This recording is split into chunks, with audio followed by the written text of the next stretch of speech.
The movie begins on a small island off the west coast, where a photographer named Samuel roams around taking pictures.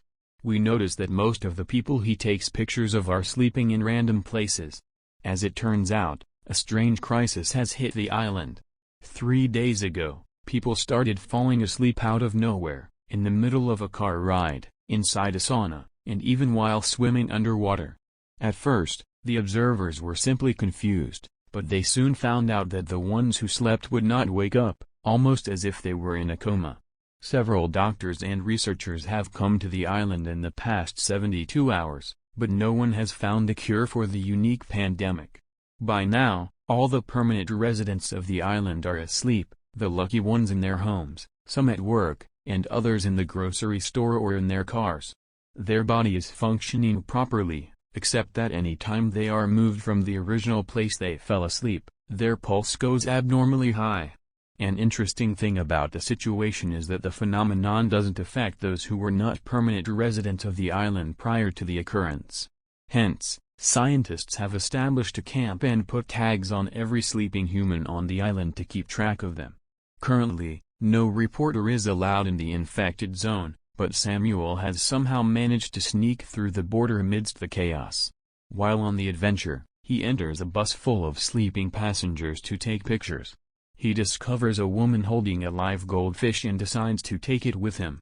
In this bizarre circumstance, Samuel feels like the fish is his only friend, and he talks to the animal accordingly. Sometime later, they end up at a house that looks good enough to spend a few days at. Samuel cautiously walks in to find a woman sleeping on her bed. Her name is Stella, and she was one of the lucky last ones to fall asleep. Samuel avoids invading her privacy and stays in the other room, not realizing that the researchers are outside his house, guarding the area. Since everyone conscious has been asked to leave the island, he is afraid he will be punished if found. The following day, Samuel dreams of going to the grocery store and running into Stella, but she hardly pays any attention to him. He is woken up abruptly when he calls her by her name, and she asks him how he knows it. A new day sparks a new adventure for Samuel as he talks to a sleeping Stella while listening to the news on the radio. The entire world is talking about a pandemic, and the bizarre controversies are starting to roll in. Laughing at them, Samuel decides to explore the island in daylight. The first person he notices, a handyman stuck to a tree, sleeping peacefully. He also finds out that the animals on the island are still alive and wonders who is taking care of them. After about an hour of walking, he reaches the church, where a large group of people are unconscious. After taking a few pictures, Samuel settles into a seat and falls asleep. In his dream, he and Stella are sitting opposite each other in a restaurant. They act like they have known each other forever and chat about what Samuel is doing on the island. Stella doesn't approve that he is taking advantage of the situation for money, but Samuel argues that he is there for the experience, not the money. Later on, he returns home and goes through Stella's belongings to find her daily journal. As he reads it, his connection to Stella gets stronger, and he continues dreaming about her. In the dream, she tells him that she was one of the last ones to get hit. The first person she saw fall unconscious was her piano teacher, who slept in the middle of a class. On being asked if she was scared, Stella replies that she was more confused. The doctors and researchers came but only discovered that the people should not be moved from the places they fell asleep. Stella finds it funny that there is a chance her heart will explode if she gets up from her bed. Samuel then takes the opportunity to ask her how she felt when she fell asleep. Stella describes it as a surreal feeling. She had strange, vivid dreams and eventually got lost in them, not realizing that she was falling into a deep sleep. The scene changes to the next day, and Samuel sets out on yet another adventure. He goes to a different neighborhood this time around and ends up seeing a car filled with balloons. While trying to take a picture of it, he notices the health workers nearby and has to run back home. The incident brings Samuel back to reality, and he decides to leave the island, having taken enough pictures.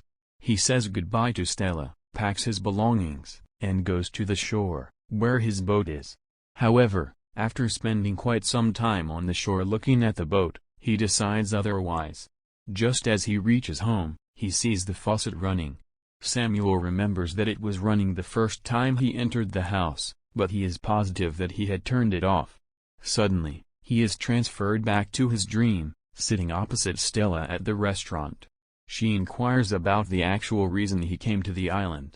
Samuel finally comes clean and says that he came here for her. As it turns out, 1 year ago, he was on the island on vacation when he saw Stella at the grocery store. He followed her to a restaurant later that day, where she seemed young and free, which piqued his interest. But before he could ask for her number, the night ended, and he never got to meet her again. Back in reality, Samuel goes to the grocery store to shop, but 2 researchers come in to get some alcohol at the same time. One of them bumps into Samuel, but he avoids getting caught by pretending to be unconscious. After they are gone, he delightedly shops for essentials and even pays the sleeping cashier before bringing the groceries home. After that, we see him roam around Stella's house, observing her belongings and imagining how her personality would be. He hits the jackpot when he finds a tape recorder in the attic that has recordings of her list of favorite things. The list has random things like the sound of a typewriter, headless Barbie dolls, and flamingo floaties, but the more Samuel listens to it, the more his infatuation grows. On the list, Stella describes that driving on the beach is her favorite thing to do, and so Samuel imagines him and Stella outside looking for a car to drive to the beach. He dreads the idea of stealing from sleeping people, but Stella convinces him that they are just borrowing it. They soon find a car they like and break into the owner's house to look for the keys. Samuel enjoys Stella's free-spirited nature and starts believing she is more than just his imagination. A while later, he wakes up to the sound of a car outside and notices 2 health workers coming into the house for a weekly checkup. He hurriedly takes all his belongings and hides in a closet for seconds before being caught. The workers check Stella for any abnormalities and leave not long after. Samuel spends the rest of his day laying beside Stella's bed and talking to her.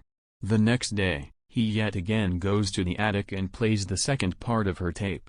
This time, she talks about the things she hates and reveals that she feels lonely and vulnerable. Samuel wishes he could do something to make her feel better, which in turn makes him feel helpless.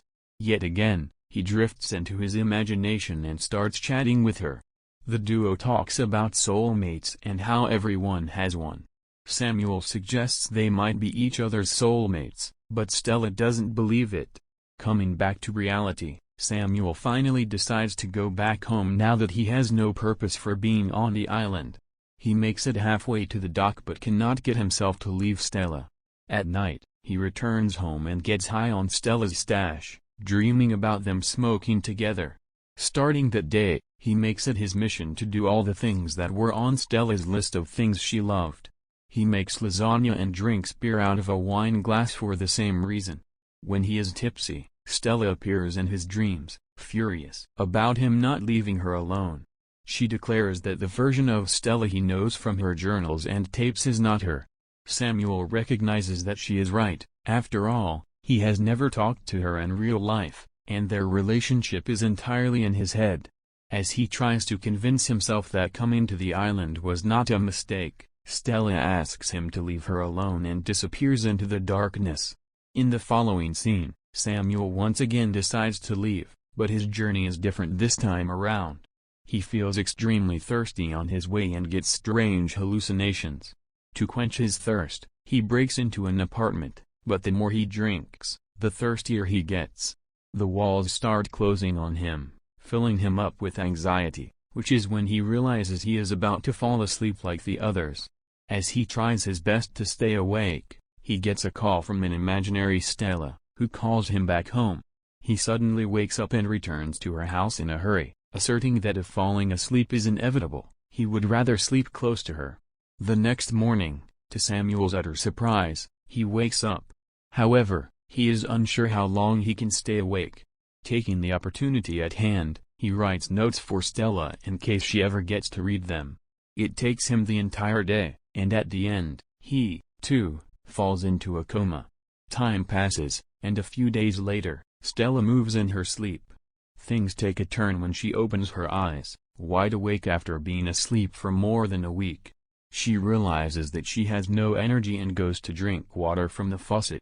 This is when she sees a second toothbrush on the counter and figures someone else has been living with her. While cautiously approaching a sleeping Samuel in the living room, Stella is more confused than scared. She wants to wake him up but gives up after a few tries. The house is filled with random objects she likes, like a Barbie without her head and a giant flamingo floaty. Stella is pleasantly surprised to see them, but it washes away as soon as she finds out Samuel read her journals and listened to her tapes. In a fit of rage, she hits him several times and discovers the notes he wrote for her. In it, he apologizes to her for listening to her tapes and assures her that she is like everyone else.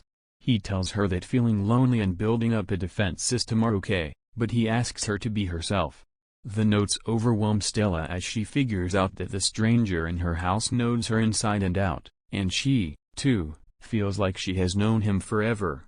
In the next few days, she has several dreams with Samuel in them. They chat about his likes, dislikes, fears, and responsibilities, as he did with her in his dreams. Even though they have not even met each other in real life, Stella knows they are connected. Hence, she takes care of him like he did for her. Then comes the morning, when Stella wakes up later than usual to a pleasant surprise. Samuel is no longer on the sofa he was sleeping on. The two meet each other in the kitchen for the first time, but to them, it feels like they are lovers reuniting after decades. Samuel introduces himself and shakes hands with her, delighted to know that she is just as happy to meet him. In the final scene, we are brought back to the bus where it all started. The woman whose goldfish Samuel had stolen wakes up from her sleep, and we see that she now has two fish in her hands instead of one.